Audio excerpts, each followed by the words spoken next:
자, 그 12번째 주 보충하는 시간이 이제 세 번째 시간이 되겠는데, 여러분들 교재 535쪽입니다. 이제 포로기가 딱 이제 그 이 예언자들 이야기하면서 독립적인 단원으로 되어 있다고 하는 것은 그만큼 이 포로기가 이스라엘 구약성서 신학의 형성기에 있어서 너무 핵심적인 역할을 하기 때문에 그래요. 보십시다. 예레미야와 에스겔의 전승들에 나타나는 가장 극단적인 수사학을 통해 우리는 세상 가운데서 야훼의 백성인 이스라엘이 완전히 끝나버리고 아무것도 남지 않게 되었다는 결론을 내릴 수가 있다. 그러한 결론이 이제 이들이 이제 언약적 생활에서 이제 벗어나 버렸고 성전 생활에서 성전을 오염시켰던 이런 일들로 인해서 그들의 삶이 이제 위태로워졌는데, 근데 이제 두 번째 단락에 그러나 삶은 계속된다 이렇게 나와 있죠. 예? 하나 둘 그러나 삶이 계속된다에서 이제 둘째 줄 내려오면 삶이 계속된다고 말하는 것은 추방당한 유대 공동체의 삶이 그 바벨론 포로 생활 그들의 삶이 다양한 장소와 상황에서도 계속된다는 사실을 인정하는 것이다. 그러면서 이제 한 다섯 번째 줄 내려오면 에스겔이 살았던 그 공동체는 이제 바벨론 군교의 포로 공동체고요. 예레미야는 이집트로 내려가거든요, 사실은. 그래서 예레미야의 또 이집트 포로 공동체, 그런 공동체 속에서 이들은 이제 다 모든 게 끝나버렸을 것 같은 그 속에서도 이들은 이제 살아갈 수밖에 없는 거죠. 그런 속에서 이들의 이제 그 포로기 신학이 이제 싹 트는 거예요. 이제 포로기 여러분들 구약 성서 신학하면 이제 포로기의 신학이에요. 만약에 이스라엘 백성에게 포로기가 없었다면, 그러니까는 여러분들 이 포로기는 이스라엘 백성, 이스라엘 역사의 실패고요. 어떻게 보면 하나님의 이제 그 아브라함으로부터 시작됐던 이스라엘 백성들에게 허락하신 하나님의 언약 공동체의 꿈이 사실은 이들이 하나님의 계약 백성으로 살지 못했기 때문에 하나님의 구속사적인 어떤 그런 계획도 큰 위기에 처해 있는 상황이란 말이에요. 그러니까 하나님의 구속사적인 입장, 신학적인 입장에서도 큰 위기고 이스라엘 백성들의 입장에서는 자기네들 역사가 다 망가져 버리고 다들 형제자매 부모들 다 죽음을 당하는 그런 비극적인 그런 상황에서 모든 게 끝나버렸을 것 같은 그게 포로기란 말이에요. 그런데 놀라운 건 이런 포로기가 있었기 때문에 구약 성경이 보존되고 형성되고 우리에게까지 이어져 오는 거예요. 무슨 소리냐면 첫 번째로 이들은 그 다 끝나버릴 같은 상황에서 왜 자기네들이 멸망당할 수밖에 없었는지를 묵상을 합니다. 신학적인 반성을 합니다. 그 신학적인 반성 속에서 그들은 이제까지의 자기네들의 전승, 구전전승이든 또 단편으로 내려온 기록전승이든 자기네들의 모세로 받은 계명과 율례들 이걸 다 새롭게 다시 보는 거예요. 그걸 다 새롭게 정리하는 거예요. 그러다가 이들이 발견하는 게 두 가지. 모세의 그 율법들, 그 신명기적인 그런 사상들 보면서 이미 신명기에서 말씀하고 계셨구나. 우리가 이 계약 관계 가운데 하나님의 말씀에 충실하고 순종하면 그 들어간 땅에서 영원히 살 것이지만 불순종하고 계약관계 깨뜨리고 우상 숭배하면 어떻게 한다? 쫓겨나리라. 그 땅에서 쫓겨나리라. 이 말씀이 성취됐구나. 하나님이 마르둑에게 져서 우리가 이 포로 생활을 하고 있는 게 아니라 하나님의 말씀을 어긴 우리의 잘못이고 이 바벨론은 하나님의 심판의 도구였구나. 그걸 깨닫는 거예요. 그 다음에 두 번째, 더 구체적으로는 이미 예레미야에 의해서 에스겔에 의해서 계속해서 말씀이 선포됐고 이미 북이스라엘에서 아모스 호세아의 그런 예언들이 성취된 걸 봤고 이 예레미야가 그렇게 우리 보고 돌아오라 회개하라 하나님의 말씀대로 돌아서지 않으면 너희들 이 성전이 이곳은 거룩한 성전이다 거룩한 성전이다 얘기하지만 돌 하나 둘에 남지 않고 다 붕괴되고 멸망하고 말이라. 그 말씀이 성취됐구나. 결국은 자기네들의 신학적인 뼈저린 반성으로 인해서 그 예언자들의 그 예언 성취의 말씀을 기록하게 되는 거고 이전의 그 신명기 모세율법을 더 정리하게 되는 거고 그래서 이 지금의 기록 전승들의 어느 정도가 완성이 되는 게 포로기란 말이에요. 그러니까 이 포로기가 없었다면 이들은 그런 반성도 없었고 그냥 여느 다른 제국처럼 살다가 그냥 쓰러지는 민족이 될 수도 있었어요. 그러나 고통이, 위기가 그들에게는 새롭게 도약하고 더 단단하게 다져지는 새로운 계기가 된 거예요. 이것으로 인해서 성경 말씀이 오늘 우리에게까지 전해지는 그런 귀한 계기가 됐다. 그러니까 참 이 이스라엘 역사, 특히 이 포로기가 우리에게 가르쳐주는 교훈이 크다. Without the exilic period, 포로기가 없었다면 there was no Bible. There is no preservation of the scripture. 하나님의 말씀의 보존이 그리고 지금의 어떤 형성, 완전한 그런 형성의 그런 모습들이 없을 뻔했다라고 하는 것을 여러분들 기억하시기 바랍니다. 그래서 536쪽에 여러분들 교재의 밑에서 네 번째 줄 보면 포로기의 가장 두드러진 신학적인 측면은 주전 587년의 깊은 상실이, 그들의 멸망, 그 실패, 상실이 신앙에 대한 완전한 낙담과 상실로 이어지지 않았다는 점이다. 오히려 포로기는 유대 공동체의 삶에서 주목할 만한 순간이 된다. 이 시기에 이르러 신앙은 창조적으로 꽃피우게 되고 그러한 신앙이 새롭게 표현될 만한 실험이 이루어졌다. 또한 너무나 풍부하고도 결정적인 구약성서 문헌이 형성되었다.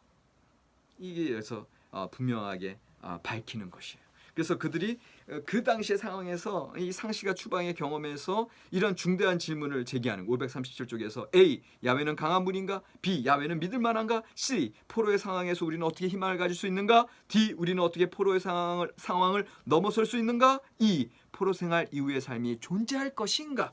그들이 이러한 신학적인 반성을 계속하면서 모세 율법을 그들이 정리하고 말씀의 백성들을 살려고 노력하고 그리고 예언자들의 말씀이 성취되면서 그 예언자들의 정신을 계속해서 이어가려고 했고, 그렇기 때문에 예루살렘 이사야, 그 다음에 포로기 이사야, 예루살렘 이사야는 1장부터 39장, 포로기 이사야 40부터 55장, 그리고 포로기 이후의 삶에 대해서 56장, 66장에 거쳐서 그 이사야의 제자 공동체들이 계속해서 이사야의 전승들을 보존하고 변혁시켜 나가는 것입니다. 그러니까 이게 너무너무 중요한 내용들. 538쪽에 문화적 창조력을 통해 신앙의 패러다임을 재구성하는 작업에서 포로민들을 위한 첫 번째 작품은 삶 속에 배어든 분노, 비애, 슬픔, 깊은 상실감을 표현해야만 했다. 이걸 이제 포로기의 이들의 이제 어떤 실험적인 이제까지 없었던 신앙의 표출이거든요. 그러니까 이제 여전히 그들이 신학적인 반성을 하면서도 여전히 그들에게는 상처가 있고 충격이 있었어. 눈앞에 보는 현실에서 나의 가족들이 죽음을 당하고, 그런 어린아이들이 바위에 매어침을 당하고, 바빌론 군사들에 의해서 그런 어떤 그런 감정들, 그런 분노들, 이것들에 대해서 이들은 하나님 앞에 호소할 수밖에 없었고 하나님께 간구할 수밖에 없었고, 이제 이것들이 이제 538쪽에 보면은 이제 에레미야 애가서 통해서 이스라엘 슬픔이 이제 아래질 수밖에 없었고 비애의 표현이다. 538쪽 맨 밑에 줄, 오히려 깊은 상실감과 불신이 보다 자주 등장한다. 그러니까는 하나님께서 그렇게 할 수밖에 왜 없었습니까? 이렇게 호소하고, 그러니까 탄식시가 더 깊은 절망의 탄식으로 애가로 나타난다. 이제 이렇게 이제 보시면 되고요. 그런데 이런 것들이 여기 참 재밌어요. 539쪽에 보면 그들의 이제 이러한 탄식들, 그런데 요 애가서는 그들이 당했던 그 비극적인 현실에 대해서 침묵하지 않는다. 네 번째 줄에 그러한 현실은 긍정적인 신학적 확신으로도 완화되지 않는다. 기존의 시편의 찬양 탄식시는 하나님께 탄식하고 불평하다가도 상황에 대해서, 힘든 상황에 대해서, 그러다가도 하나님, 그러나 여호와는 이제까지 나를 구원하신 분이요 나는 주님을 믿습니다. 너희 모든 대적들아 물러가라. 여호와께서 나를 구원하실 것이다. 이렇게 이제 탄식시가 끝나는데 애가서는 그 탄식이 더 깊어져 있다라는 거죠. 그래서 여전히 그 어떤 신학적인 확신으로 완화되지 않는 그런 표현으로 깊은 어떤 그 탄식으로 이제 머물러 있는 것들을 이제 보는데, 이것들이 시편에서도 좀 어려운 시편으로 나타나는 게, 예를 들면 137편. 시편 137편에 보면은 여러분들 그 유명한 베르디의 나부코, 그 오페라 나부코의 히브리 노예들의 합창. 예. 그게 이제 137편이 이제 나와 있는 거거든요. 그러니까는 여러분들 시편 137편을 보시면 이렇게 나와 있는 거예요. 우리가 이때 당시 이제 이런 기록들을 보면서 참 이때 그 수많은 어떤 신학적인 반성들과 새로운 신학적인 실험, 가톡들이 이제 이어지는 걸 볼 수 있는데, 시 130편에 이제 그 히브리 노예들의 합창들의 이제 그 모티프, 주요 모티프, 그리고 가사들도 여기 다 나오는데, 137편 일단 1절에서 6절까지 읽어드릴게요. 우리가 바벨론의 여러 강변 거기에 앉아서 시온을 기억하며 울었도다. 그 중에 버드나무에 우리가 우리의 수금을 걸었나니 이는 우리를 사로잡은 자가 거기서 우리에게 노래를 청하며 우리를 황폐하게 한 자가 기쁨을 청하고 자기들을 위하여 시온의 노래 중 하나를 노래하라 함이로다. 우리가 이방 땅에서 어찌 여호와의 노래를 부를까? 예루살렘아 내가 너를 잊을진데 내 오른손이 그의 재주를 잊을지로다. 그들의 이제 탄식이 나오죠.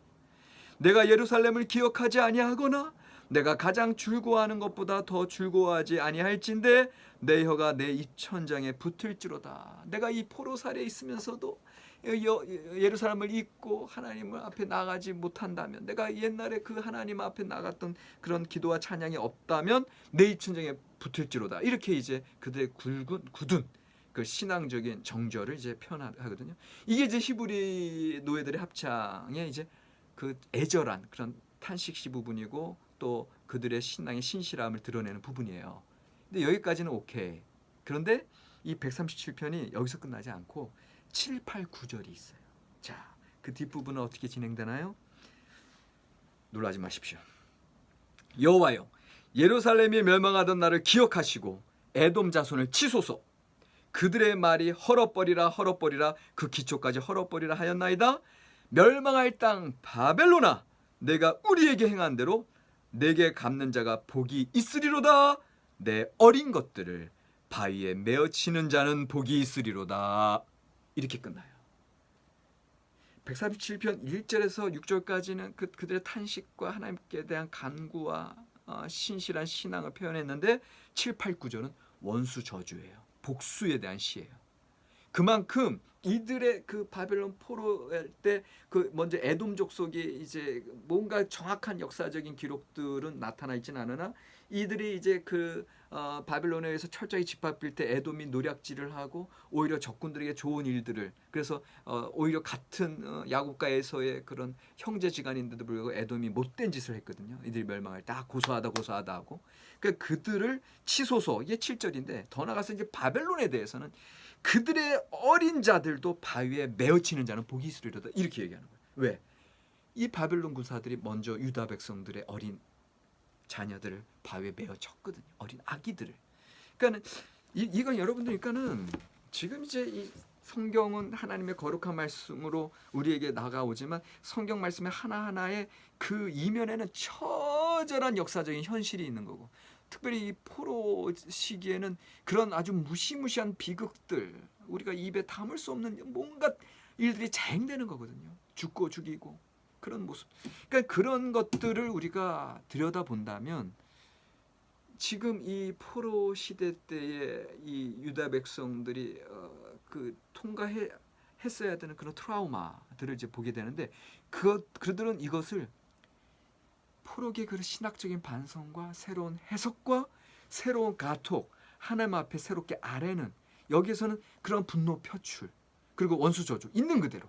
그러니까 이게 이제 뭐냐면요, 539쪽에 여기 중간에 보면은 무자비한 열정을 가지고 바벨론 지배자들을 향한 강한 분노를 드러낸다. 이 방금 제가 읽어드린 130편 7절에서 9절, 이 시편은 후반부 구절들은, 이 시편의 후반부 구절들은 종종 이 공동체에 그다지 중요하지 않고 무가치한 것으로 취급된다. 이 부분을 잘 안 봐요. 그러나 필자는 그 구절들의 가치를 부여하고자 한다. 교회에서도 이 구절은 감이 안 읽어요. 사람들이 깜짝 놀라죠. 어떻게 성경에서 130 이게 시편에서 왜 우리 기독교 신앙인들은 원수도 사랑하라 하신 예수님의 복음을 들은 사람들이, 이게 지금 포로기 그런 상황까지도 우리가 들어가지 못하기 때문에 이 말씀만 겉으로 표면적으로 보면은 거부할 수밖에 없기 때문에 무가치한 것으로 취급하거든요. 신앙 공동체는.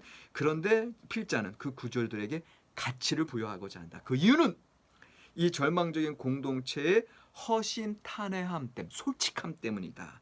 자신들의 감정을 기꺼이 야훼의 통치 안에 복속시키려는 모습 때문이다. 이렇게 나와 있어요. 무슨 소리인지 아세요? 우리가 하나님 앞에 신앙생활할 때 courage to be honest, 솔직해져야 되는 용기가 필요한 거예요. 교회에서는 다 그냥 좋게 거룩하게 예배하고 그런 어떤 어떻게 보면 위선적인 모습들로만 오히려 가득 채워져 있을 때 그건 종교적인 형식주의에 불과해요. 그게 아니라 정말 우리가 힘들고 어려울 때 우리의 솔직한 심정을 그대로 드러내는데, 그 솔직한 심정 뭐야? 부정적인 감정이라고 할지라도, 분노와 원수저주라는 감정이라 할지라도 우리의 하나님은 우리의 아버지가 되시거든요. 우리의 신실하신 친구가 되신 분이거든요. 그분 앞에 솔직하게 모든 것을 아뢰는 거, 이것이 이 시편에서 이런 탄식시와 애가서의 그런 분노 표출 가운데 드러나 있다라고 하는 거고, 이게 우리 신앙의 분명한 중요한 한 부분을 차지하고 있다라는 거예요. 그러니까 솔직하게 우리의 부정한 감정을 여전히 하나님 앞에 드러낼 필요가 있다라고 하는 것을 이 포로기 신앙은 우리에게 가르쳐주고 있다 이거예요. 그러니까 우리가 여러분들 신앙생활할 때 이 하나님 앞에 이런 우리들의 모든 모습들까지 역사적인 정황, 이 역사적인 정황이 그럴 수밖에 없었다는 걸 우리가 지금 이해하고, 그렇기 때문에 사실은 이스라엘 백성들이 정말 바벨론의 그 어린 것들을 바위에 메어 쳤겠어요? 그런 감정을 표출하는 이스라엘 백성들은 뭘 얘기하는 거예요? 하나님께 이 모든 자기네들이 일어났었던 그 삶들을 다 내어 맡기는 거예요. 그냥 단순히 하나님 저희들이 이렇게 멸망했는데 저들 가만히 놔두시지 마시고 우리를 이제 구원해 주실 줄로 믿습니다, 이런 차원이 아니라 하나님 저들이 우리의 가족들을 그렇게 무참히 짓밟고 메어쳤는데 저들도 메어쳐 주십시오. 그냥 솔직하게 표현하는데 실제로 그들이 그렇게 원수를 갚지는 않았을 거란 말이에요. 그러나 이 그들의 그 악한 그 어떤 그런 어떤 솔직한 심정까지라도 하나님 앞에 내어 맡긴다는 거죠. 이게 중요한 거예요. 우리 신앙생활 할 때. 에? 무슨 소리인지 아시겠어요?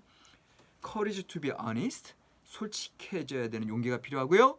그리고 그 어떤 하나님 앞에 우리의 부정성, 네거티비티, 이게 이제 우리 제가 시편 강의하면서 탄식시 중에 이제 어려운 탄식시들 137편도 이제 그때 같이 얘기하는데, 우리의 부정한 감정까지도 하나님 앞에 철저히 내어 맡겨라. 이게 우리의 신앙이라는 소리예요. 우리의 신앙은 그냥 기존의 형식적인 신앙, 남들 보기에 거룩한, 그게 보기 좋은 그런 신앙을 얘기하는 게 아니라 우리의 모든 모습을 아뢰는 게 진짜 신앙이라는 소리예요. 그때 하나님과의 온전한 신실한 신뢰 관계도 그래서 이루어지는 거예요. 에? 우리 어린 자녀들이 엄마 아빠한테 깊숙한 얘기 안 하잖아. 친구들한테 다 하잖아. 우리 어린 자녀들 누구랑 더 친해? 엄마 아빠랑 더 친해? 친한 친구들이랑 더 친해? 친한 친구들이랑 친한 것처럼, 왜? 그들의 부정적인 것까지 모든 감정을 다 친구들에게 얘기하고 서로 교통하니까. 여러분들이 하나님 앞에 진정한 친밀한 교제에 놓이시려면 여러분들 안에 그 부정적인 감정까지도 있는 모습 그대로 다 하나님 앞에 내어 맡겨셔야 될 줄로 믿습니다. 그게 이제 이 포로기 그들의 신학적인 실험, 그런 신학적인 반성 가운데 이런 새로운 측면들, 새로운 신앙적인 영역도 더 확대되어 갔다, 이것을 얘기하고 있는 겁니다. 자, 그래서 542쪽에 보니까 하나, 둘, 셋, 넷, 다섯 번째 줄, 솔직함, courage to be honest, 솔직함에 대한 필연적인 요청이 있었고 그로 인해 희망이 가능하게 되었다. 그러니까 우리에게 어떤 솔직함, 그런 네거티비티까지 다 부정성까지 하나님께 내어 맡겼을 때 이제 어떤 새로운 희망까지, 그들이 이제 카타르시스가 되고 정화가 되고, 그래서 하나님 앞에 또 있는 모습 그대로 소망 가운데 나아갈 수 있었다라고 하는 겁니다. 자, 그리고 나서 이제 희망의 무대에서 이런 희망을 새롭게 이제 선포했던 것이 여전히 예레미야와 에스겔을 통해서 이제 희망이 선포되는 것이 그 뒤에 쫙 흘러가고 있는데, 간단하게만 요약해서 말씀을 드리면 예레미야의 경우는 희망의 말씀이 특별히 이제 그 29절에서 33절 쫙 주로 흘러가는데 그 중에 이제 몇몇 부분만 소개하면 32장 6절에서 15절에 보면은 참 재미있는 장면이 나와요. 바벨론의 군대가 이제 예루살렘을 포위하게 되는 사건이 있었거든요. 근데 그때 예레미야가 아나돗 자기 고장에 가서 그 이제 고엘 그러니까는 이제 가장 가까운 사람에게 토지를 구입하는 장면이 있어요. 아니 바벨론 포로로 금방 바벨론에서 멸망한다고 선포한 건 누구예요? 예레미야예요. 포로살이 간다. 멸망하고 포로살이 간다. 누가 제일 먼저 잘 알아요? 예레미야가 잘 알아요. 그런 상황에서도 글쎄 돈을 주고 토지를 구입한다니까 가까운 친척에게. 바보 같은 게 어디 있어요? 그렇게 바보 같은 게. 멸망할 거 뻔히 알면서 왜 돈 주고 그걸 사? 다 이제 바벨론 땅 될 텐데 멸망할 텐데. 그런데 이제 이 무슨 소리냐면 너희들 70년간의 복역 기간 끝나면 다시금 이렇게 돈을 주고 토지를 매매하듯이 그렇게 회복될 날이 올 것이다. 이렇게 상징적인 행위를 이제 하면서 또 회복을 또 선포하고 있고요. 그 다음에 29장 가면 이제 여러분들 잘 아시는 것처럼 70년 후에 돌아오게 되리라. 그 70년의 복속 기간을 이제 이야기하고요. 그 다음에 대표적으로 30장에서 31장 예레미야. 그게 위로의 책이잖아요. 네. 그러니까 이제 그런 말씀 그래서 새 언약, 새 계약 31장 31절에서 34절. 그래서 모세의 언약을 제대로 지키지 못했던 돌판에 새긴 그 언약을 지키지 못했던 이들에게 신비 마음판에 새긴 언약. 그래서 그들의 부드러운 마음 속에서 이제 누가 시키지 않아도 하나님의 백성으로 살아갈 수 있다라고 하는 새 언약. 뉴테스멘트. 이미 뉴테스멘트는 예레미야 31장 31절에서 선포되고 있죠. 새 언약. 하나님의 영에 의한 마음의 언약. 그러니까 여기는 이게 하나님의 값없이 주어주시는 은혜예요. 이미 복음이 이미 선포되고 있는 거 아니에요. 하나님 너희들 이제 더 이상 그렇게 돌판에 그 율법적으로 세워주시는 게 아니라 하나님의 영에 의해서 값없이 부어주신 은혜 그런 하나님 사랑의 표현이 이미 예레미야 30장 41절에 이제 나와 있고요. 이것이 이제 나중에 이어지는 예수 그리스도에게 이어지는 엄청난 예언자적 비전으로 이제 우리가 이제 보게 되는 거죠. 그다음에 에스겔서에서 그 회복에 대한 것은 어떻게 나타나요? 33장에서 39장, 그다음에 40장에서 48장. 그러니까 결국 30장에서 48장이 쭉 이어지는데 특별히 이제 33장 1절에서 39장 29절에서 그 중에 이제 제일 대표적인 게 여러분들 그 이제 아까 이제 얘기했던 그 이제 아까 예레미야에서는 30장 41절에 이제 새로운 마음, 새 언약 이렇게 얘기했다면 또 36장 26절에서 27절에 에스겔 30장 26절에서 27절에서 또 새 영과 새 마음 여전히 그 예레미야의 그 뉴 테스먼트 새 언약과 여전히 쭉 연결되어 있고요. 그 다음에 이제 사실 에스겔의 회복에 대한 선포는 40장에서 48장에 이어지는 엄청난 선포죠. 네. 새 예루살렘 성전에 대한 비전. 왜냐하면 이분은 제사장적 예언자라 이제 그렇게 말씀을 드렸잖아요. 그러니까 그만큼 새롭게 회복될 그 에스겔에 대한 그 에스겔의 그 새 예루살렘에 대한 선포가 너무나 대단하게 이제 선포되고 있는데 새로운 성전이 돌아온 이들 포로기한 공동체들에 의해서 이런 그들이 하나님의 말씀을 믿고 돌아온 그 신앙의 터전 위에서 이런 새로운 성전이 이제 일어날 것이고 하나님의 놀라운 회복의 역사가 일어날 것이다 하면서 특별히 이곳이 이제 47장 1절에서 12절에 그 템플 그 성전에서 이제 지성소로부터 그 물이 흘러나와서 그것이 처음에 발목, 허리, 가슴 온 몸을 담글 그다음에 이제 그 큰 바다로 이제 이어지는 그런 놀라운 선포를 이제 하면서 그 사해 주변에 이제 죽었던 것들이 다 지금 되살아나고 어떤 생명나무와 같은 그런 어떤 하나님의 그 거룩한 새로운 나라의 비전이 이제 이루어지는 것을 이제 우리에게 보여주고 있죠. 하나님의 구원이 이제 다가온다라고 하는 거. 근데 이제 이것에 대해서 이제 대표적인 건 여러분들 제2 이사야. 그 40 이사야서 40장에서 이제 55장이 이제 선포되는 위로하라 위로하라 내 백성을 위로하라. 이 이사야서의 선포 40장부터 55장인데 특별히 지금 이사야서로 넘어왔어요. 이사야 40장에서 48장에서는 전체 이스라엘을 강조했다면 49장에서 55장은 특별히 예루살렘과 시온을 강조하면서 이 다윗 왕조에게 허락하신 하나님의 언약들도 새롭게 부각되면서 참 재밌는 건 제2사야에서는 그 모세 계약이 언급이 안 돼요. 대신에 다윗 언약, 그 시온산 언약이 더 부각되면서 성전 재건과 놀라운 사회 변화의 비전이 이제 제2사야에서 통해서 이제 흘러가게 되죠. 그러면서 이제 제2사야서에서는 고통받는 종에 대한 거 너무나 유명한 구절들. 고통받는 종에 대한 구절은 41장 8절에서 이제 고통받는 종의 노래 42장 1절에서 4절, 그다음에 49장 1절에서 6절, 또 50장 4절에서 9절, 그리고 52장 13절에서 53장 12절.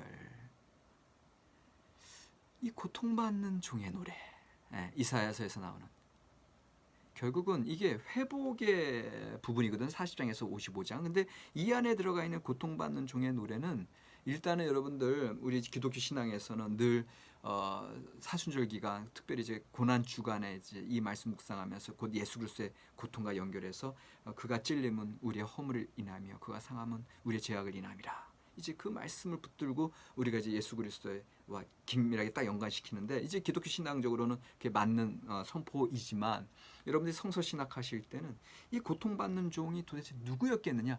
당시의 포로기의 상황에서 이걸 물어보셔야 돼요. 그리고 당시 포로기의 상황에서 이제 여러 고통받는 종의 후보들이 있는데 이제 이걸 선포하면서 옛날 요시야 왕, 요절에 39살에 요절했던 그 요시야 왕 신명기 개혁을 단행하다가 바로두고에서 할 일 없이 죽었던 어떤 요시야 왕을 얘기한다. 아니면 예레미야를 얘기한다. 예레미야가 이렇게 선포했던 게 다 이루어지지 않았느냐. 이제 이런 얘기. 근데 이게 또 나중에 시절에 가면 또 수룹바벨 성전 제2성전 공동체에 있어서 처음에 성전을 짓다가 갑자기 사라져버린, 그래서 예수와 대제사장만 남았던 수룹바벨 얘기할 수도 있고. 그런데 일단은 성서 신학자들, 성서 주석가들 많이 얘기하는 건 이스라엘 백성 본인들 자신을 가리키는 거다. 이제 이런 해석을 많이 해요. 그래서 이스라엘 백성들이 지금 이제 고통을 받고 그리고서는 이제 다른 사람들, 다른 이방 백성들이 아유 쟤네들 꼴 좋다, 또 여호와 하나님 섬긴다고 하더니 저게 무슨 꼴이람 라고 했을 때 이제 우리가 고통받고 우리가 상함으로 이제 우리가 다시금 회복되었을 때 우리 이스라엘 민족 공동체를 통해서 이 이방에도 하나님의 구원이 선포된다고 하는 이제 이런 해석들을 이제 많이들 하고 계시고, 근데 이게 이제 그렇게 해석됐을 때 이제 여러분들 삶 속에 적용되는 건 뭐냐면 여러분들이 하나님의 백성으로 살아가실 때 이제 사명자의 고통, 아까 예레미야 고백록 봤고요. 그러나 또 사명자가 계약 백성이 또 잘못했을 때 심판받을 수밖에 없거든. 그러니까 우리가 또 사명자의 고통도 고통이지만 또 우리가 잘못했을 때 심판받고 고통받는 것도 있잖아요. 그런 고통 속에서 여전히 하나님 바라보고 신실하게 살아갈 때 새로운 회복의 역사가 이제 일어나는 거고요. 어떠한 이유에서건 우리의 고통 자체는 이미 구원의 비전들이 이제 약속되어 있는 거고요. 그런 어떤 하나님께서 또 그 전체 역사적인 섭리 가운데 그 고통의 시간을 감내하라라고 하는 그런 메시지들이 있는 거예요. 그래서 그런 고통받는 종의 노래를 통해서 우리가 철저하게 우리의 신앙의 삶 속에서 그런 힘들고 어려운 시절들을 이제 극복해 나갈 때 다시금 하나님께서 새로운 소망으로 회복의 역사로 함께 하십니다. 제2의 출애굽이 광야에 길을 내서 광야에 대로가 나고 높은 산은 낮아지고 골짜기는 채워지고, 그래서 하나님의 시온을 향한 시온의 대로가 활짝 열리는 역사들, 이것이 이제 그 포로에 와서 고통하는 이스라엘 백성들에게 선포하는 제2 이사야의 메시지이거든요. 그것이 오늘날 우리에게 있어서는 특별히 이사야서에서는 또 창조신학적인 선포들이 울려 퍼져요. 그래서 여호와 하나님, 만군의 하나님, 창조주 하나님, 이 우상 숭배들 다 이 세상의 것들은 다 무너져 내릴 만한 피조된 나무들 돌들로 만든 우상에 불과한. 예. 그래서 창조주 하나님, 그래서 주권자 되신 하나님, 그래서 하나님의 어떤 창조주로서의 또 개념들이 또 이사야서에서 이제 또 충만하게 드러나고 있는 것을 우리가 보게 되거든요. 그래서 그 창조주 하나님께서 이 우리를 새롭게 창조하신다라고 하는 그런 메시지로 이제 선포가 되고 있습니다. 그리고 이 시온 신학을 중심으로 예루살렘 이사야에서 나타났던 그 이제 새로운 싹이 움튼다고 하는 그런 메시아적인 선포들이 이제 이 시온 신학 이 포로기를 통해서 더 강화가 되고 제3 이사야, 그다음에 이제 스가랴서나 학계에 통해서 메시아에 대한 또한 예언 선포도 계속해서 이제 신구약 중간 시대로 나아가고 예수님께까지 이어지는 일들, 그것을 이제 보게 됩니다. 자, 여기까지가 이제 12번째 주 이제 강의 이제 다 커버가 됐고요. 여러분들 그 이제 과제를 좀 내어 드리려고 하는데, 특별히 이 포로기 신학에 대해서 여러분들 이들에게 있어서 포로기의 신학적인 반성, 그 다음에 신학적인 어떤 카타르시스, 신학적인 정화, 그래서 이제 솔직함에 대한 분노 감정에 대한 부정성에 대한 것들 이제 말씀을 드렸고, 그것이 이 포로기 때 여전히 예레미야나 에스겔이나 또 제2사를 통해서 희망의 선포로 갔거든요. 그러니까 이제 포로기 신학에 이제 요 세 가지가 다 있는 거죠. 신학적인 반성, 그 다음에 이제 율법과 관계되고요. 그 다음에 새로운 신학적인 실험, 그래서 그들의 부정성에 대한 솔직한 토로, 그리고 세 번째 여전히 또 새로운 회복에 대한 소망. 요 포로기 신학 요 세 가지 차원에서 한번 정리해 주시면 좋겠습니다. 수고하셨습니다.